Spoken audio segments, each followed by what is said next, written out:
Welcome to the video tutorial about how to import boundary and Pahani information to eSurvey Water interface using AyaCut module. Open the eSurvey Water application and in the File menu, select New File. In the window that opens, select the AyaCut option and enter the file name.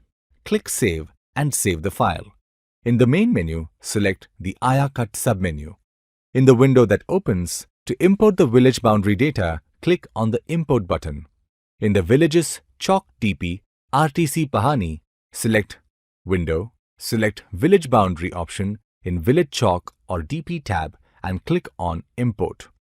Next, to import the village survey data, click Village Survey option in the Village Chalk or DP tab and click on Import.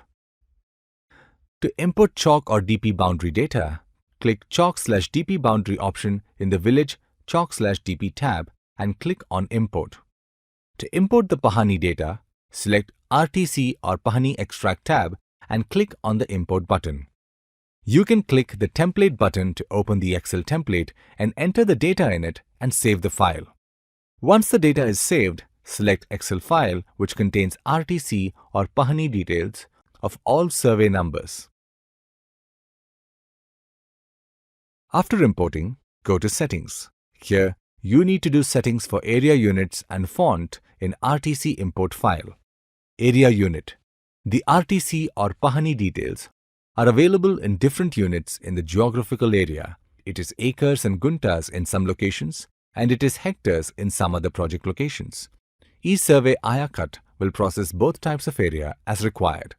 In the RTC report, the landowner's name is a particular language font, Kannada or Telugu.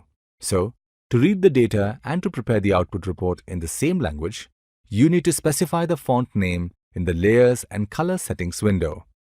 After doing settings, click on the Process button to do all the calculations.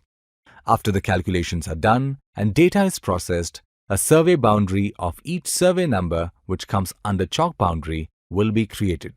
Thank you for watching this video.